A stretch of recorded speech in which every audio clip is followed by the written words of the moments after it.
SLST Bangla ৮০-র মধ্যে final cut off কত হতে পারে আমি তোমাদের এই ভিডিওতে দেখাচ্ছি। যদিও ইন্টারভিউ লিস্ট ১-২ দিনের মধ্যেই তোমরা পেয়ে যাবে, কারণ ডকুমেন্টস ভেরিফিকেশান হচ্ছে ১৭ তারিখ থেকে শুরু। হাতে সময় নেই, কারণ অনেক ক্যান্ডিডেটকে যাওয়ার ব্যাপার থাকে কলকাতা, যেহেতু কলকাতায় ডকুমেন্টস ভেরিফিকেশান হবে, তাই ইন্টারভিউ লিস্টটা কিন্তু খুব তাড়াতাড়ি দিয়ে দেবে, ১-২ দিনের মধ্যে যে কোনো সময় দিয়ে দিতে পারে। তো চলো আমরা দেখে নেব কত কাট অফ হতে পারে। আর এই ভিডিও থেকেই তোমরা 9-10-এরটাও অনুমান করে নিতে পারবে যে সেটাতে কত হতে পারে, কারণ 9-10-এর থেকে 11-12-এ কিন্তু একটু কাট অফটা বেশি, একটু হলেও বেশি হবে। তো চলো দেখে নেওয়া যাক। তার আগে তোমরা একটু দেখে নাও সিটগুলো। যদিও আমি এর আগেও আমি কাট অফ শেয়ার করেছি, সিট নিয়ে ডিটেলস আলোচনা করেছি, তবুও এই ভিডিওতে একটু সুবিধা হবে তোমাদের দেখলে। 11-12-এর সিট আছে 390টা, ঠিক আছে বাংলায়। সিট কিন্তু বাড়ার সম্ভাবনা প্রবল আছে। এখন বুঝতে পারবে না, যখন ইন্টারভিউ লিস্ট দেবে তখন কিন্তু তোমরা বুঝতে পারবে যে কতজন ক্যান্ডিডেটকে ডেকেছে, ঠিক আছে?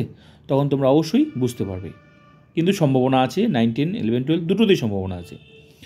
তাহলে 390 ক্যাটাগরি ভিত্তিক আছে তোমার এগুলো সিট আছে। ইউআর এগুলো ডিটেল আলোচনা করছি, তাই এখানে আমি আর অত বলছি না এগুলো নিয়ে, শুধু আমি জাস্ট সিটগুলো দেখাচ্ছি।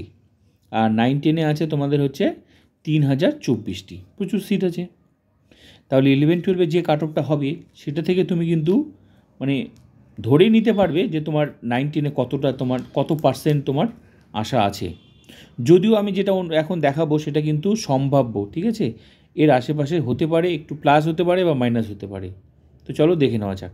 তো এখানে আছে 3024টি সিট আছে তোমার, তার মধ্যে ইউআর, এসটি, ওবিসি এগুলো বিভিন্ন ক্যাটাগরি, এগুলো আমি ডিটেলস অনেক আলোচনা করেছি, প্রত্যেকটা এই সাবজেক্টও আগেও শেয়ার করেছি। কিন্তু এই মুহূর্তে রেজাল্ট বার হওয়ার পর যা আমি বুঝতে পেরেছি, ঠিক আছে, তো সেটাই আমি কিন্তু তোমাদের সামনে তুলে ধরবো। তো এখন এটা রেজাল্ট বার হওয়ার পর তো নিউ কাট অফ কী হতে পারে সেটা তোমরা দেখে নাও, ঠিক আছে? আর একটা কথা, অ্যান্সার কি তো পরিবর্তন হয়েছে, হ্যাঁ? তো এর ফলে অনেকের অনুমান যে আরও খুব কাট অফ যাবে, মানে যেহেতু 60 পেয়েছে। দেখো 60 কারা পেয়েছে, যারা স্ক্রিনশটটা তোমরা কিন্তু ফেসবুকে বা ইউটিউবে দেখছো তারাই, যারা 60 পেয়েছে তারাই একমাত্র কিন্তু শেয়ার করেছে, কিন্তু সেই সংখ্যাটা কিন্তু খুব কম। একটা কথা মনে রাখবা, যারা 60 পায়নি তারা কিন্তু শেয়ার করেও না।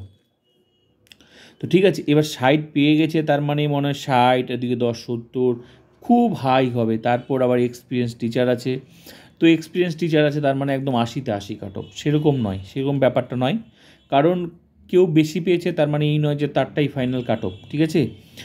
তো সংখ্যাটা খুব কম, 60 পেয়েছে তার মানে এই নয় যে সবাই 60 পেয়েছে, সেটা না। যারা পেয়েছে সেটা পেয়েছে, কিন্তু তারটাই কিন্তু কাট অফ হবে না, হ্যাঁ? তো রেশিও পূরণ করার জন্য যেহেতু সিট আবার বাড়ার সম্ভাবনা আছে, 100-তে 160টা ক্যান্ডিডেটকে ডাকবে। তারপর লাস্ট যে কাট অফ হবে সেই কাট অফে আবার যতজন ক্যান্ডিডেট থাকবে সবাইকে ডাকবে, ঠিক আছে? যদি মনে করো তোমার 55 যদি কাট অফ হয়, তাহলে মনে করো 55, যদি মনে করো যে 100টা সিটের জন্য 160 জনকে দরকার পড়ে, তাহলে লাস্ট যে কাট অফটা ধরলো মনে করো 55 ধরলো। এবার 55-এ দেখা গেল আর 10 জনকে লাগবে, 55 নিচে নামালে আমার 10 জন হলে 160 ক্যান্ডিডেট পূরণ হয়ে যাচ্ছে। কিন্তু 10 জন পূরণ করতে গিয়ে 55 সিট কাট অফ নামাতে গিয়ে ওই 55-এ কিন্তু আরও 150 জন ক্যান্ডিডেট আছে, মানে 10 জনকে তোমার দরকার ছিল, কিন্তু তোমার 10 জনকে দরকার ছিল, আর কিন্তু 55 তুমি নামালে, কিন্তু আরও 150 জন ওই 55 স্কোরে আরও 150 জন আছে। তার মানে কি তুমি ওই বেছে বেছে রামশ্যাম যদুমধু 10 জনকে নিয়ে নেবে? না, সেটা সেরকম না। মানে রামশ্যাম যদুমধু চলবে না, ওখানে 55 স্কোর যতজন আছে ততজনকে নিতে হবে, তখন আর তোমার 10 জন দরকার পড়লেও 10 জনকে নিতে পারবে না। এটাই হচ্ছে কাট অফের সিস্টেম।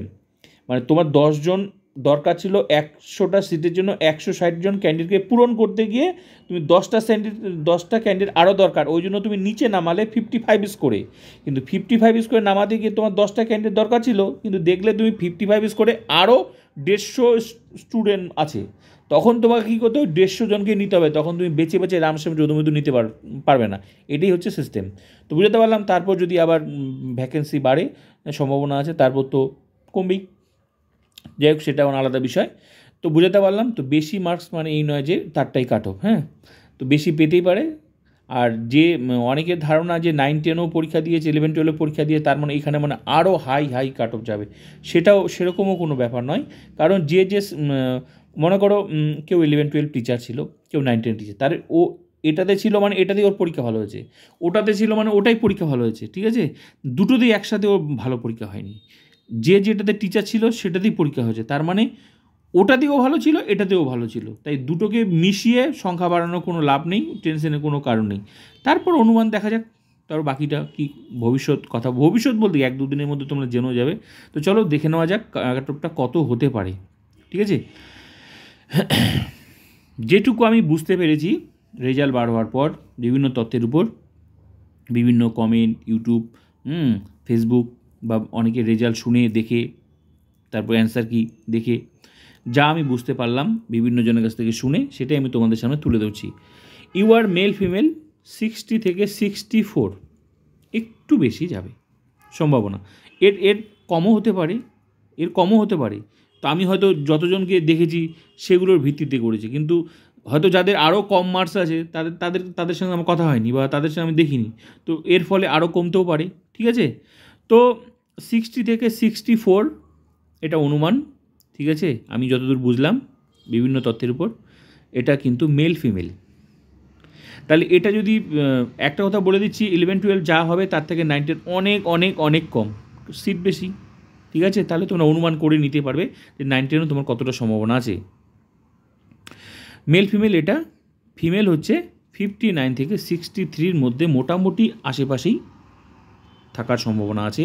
আর এর আশেপাশে যারা আছো মোটামুটি তোমরা ধরে নিতে পারো একটা সেফ জোনে থাকার কথা, তারপর বাকিটা সময় বলবে, যদিও এটা সম্ভাব্য, ঠিক আছে? তো আমি যতদূর বুঝেছি দেখেছি সেটার উপর বিশ্লেষণ করে কিন্তু আমি এটা করেছি, ঠিক আছে?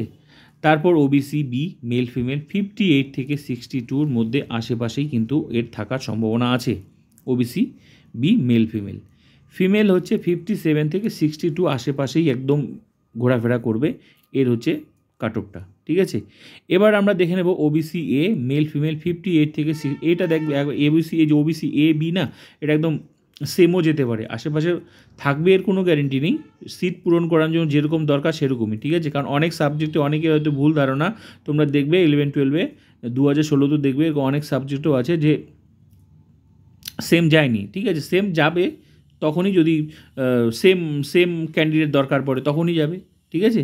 তো ওই হিসাবটা কেউ বলতে পারবে না যে সেম যাবে বা যাবে না, হ্যাঁ, কিন্তু হয় কম হয়, কিন্তু ওবিসি এ বি ক্ষেত্রে হ্যাঁ হয়েছে এরকম। তো দেখা যাক, তারপর যতটা আমার বিশ্লেষণ আমি পেয়েছি আমি সেটাই শেয়ার করছি। 57 থেকে 61 হচ্ছে এটা OBC B male female, female এটা, আর মেল ফিমেল তো 58 থেকে 62, ওবিসি এ মেল ফিমেল হচ্ছে 58 থেকে 62, আর ফিমেল হচ্ছে 57 থেকে 61। একদম এর আশেপাশে যদি তুমি থাকো তো মোটামুটি তুমি ধরে নিতে পারো মানে একদম কনফার্ম। এর যদি কমেও থাকে তাও তোমরা কিন্তু অবশ্যই আশা রাখবে, ঠিক আছে? কারণ এটা সম্ভাব্য, হ্যাঁ। তো নেক্সট হচ্ছে এসসি মেল ফিমেল 55 থেকে 57 সম্ভাব্য কাট অফ, 55 থেকে 57 একদম এর আশেপাশেই একদম হওয়ার সম্ভাবনা প্রবল। তারপর দেখা যাক, যদিও 1-2 দিনের মধ্যে তোমরা পেয়ে যাচ্ছ ইন্টারভিউ লিস্ট। 54 থেকে 56 হচ্ছে এটা হচ্ছে female SC, ST male female 50 থেকে 54, আর ফিমেল হচ্ছে 45 থেকে 50 একদম 11-12 এটা। এর কম কিন্তু 9-10, ধরে নাও এর অনেক কম থাকবে 9-10।